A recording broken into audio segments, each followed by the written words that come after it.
हमज़ा को दीवार पर दो हाथों का साया नज़र आया, जिनको देखकर हमज़ा खौफ से कांपने लगा। अस्सलाम वालेकुम, मैं हूँ इरफान और मैं आप लोगों के भेजे गए हॉरर वाक़यात और स्टोरीज़ नरेट करता हूँ। अगर आप लोगों के साथ भी कोई ऐसी स्टोरी या वाक़या पेश आया हो जिसे आप हमारे साथ शेयर करना चाहते हैं, तो डिस्क्रिप्शन में दिए गए व्हाट्सएप नंबर पर आप अपनी स्टोरी हमें भेज सकते हैं। तो चलिए शुरू करते हैं आज की पहली स्टोरी।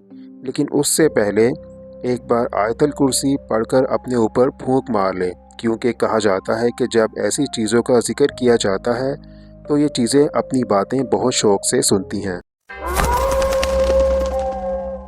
ये कहानी हमज़ा की है। हमज़ा का ताल्लुक़ वैसे तो कराची से है, मगर उसने पढ़ाई के सिलसिले में भावलपुर की एक यूनिवर्सिटी में एडमिशन लिया।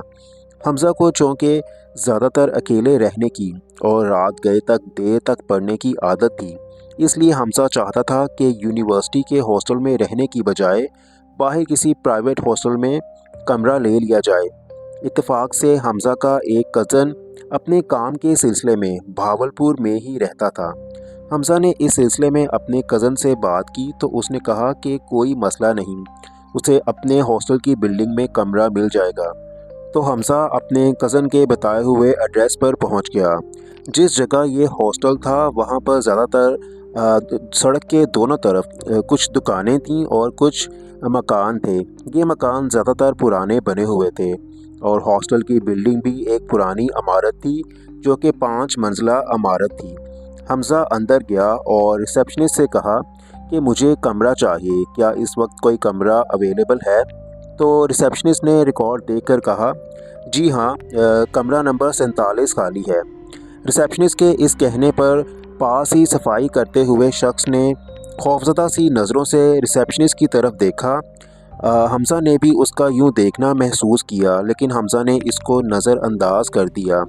खैर, हमज़ा ने रिसेप्शनिस्ट से कहा कि मुझे फिर ये कमरा दिखा दें।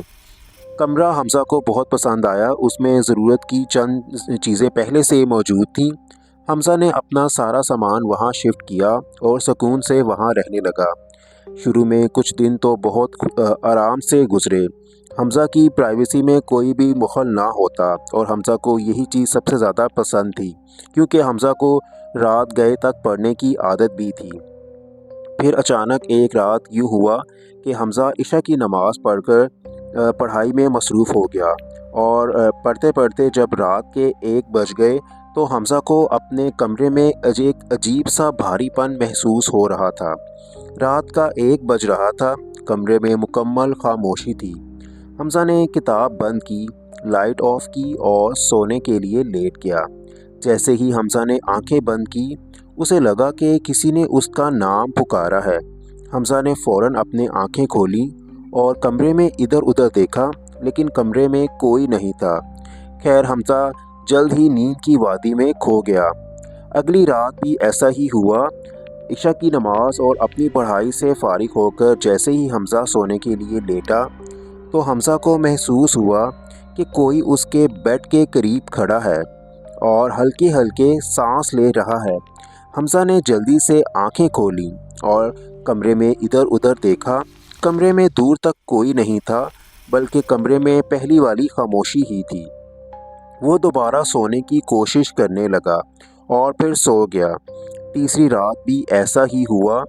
अपनी इशा की नमाज और पढ़ाई से फारिग होकर जब हमज़ा सोने के लिए लेटा, तो उसे फिर यूँ महसूस हुआ कि कोई उसके बेड के करीब खड़ा है और हल्के हल्के सांस ले रहा है।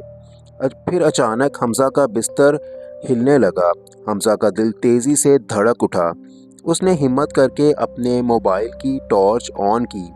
जैसे ही टॉर्च की रोशनी बिस्तर पर पड़ी, तो हमज़ा के सीने में सांस जैसे रुक सी गई। बिस्तर के किनारे पर 2 स्याह रंग के हाथ नज़र आ रहे थे। हमज़ा चीखने ही वाला था कि वह दोनों हाथ आहिस्ता आहिस्ता पीछे हटके अंधेरे में कहीं गायब हो गए।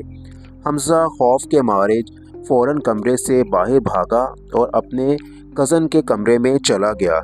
अगले दिन उसने वार्डन को सब कुछ बताया, तो वार्डन ने एक सर्द आह भरी और कहा कि ये पहला मौका नहीं है। कई साल पहले दरअसल यहाँ एक लड़के ने खुदकुशी की थी। تب سے لوگ اکثر اس کمرے میں کالے ہاتھ دیکھنے کا دعویٰ کرتے ہیں۔ تو اس وارڈن نے حمزہ سے یہ بھی کہا کہ یقیناً تم کوئی نیک ماں باپ کی اولاد ہو، اسی وجہ سے اس نے تمہیں زیادہ نقصان نہیں پہنچایا۔ حمزہ نے یہ سنا ہی تھا کہ اس نے اسی دن ہاسٹل کو چھوڑنے کا فیصلہ کر لیا اور یونیورسٹی کے ہاسٹل میں ہی اپنے لیے ایک کمرہ لے لیا۔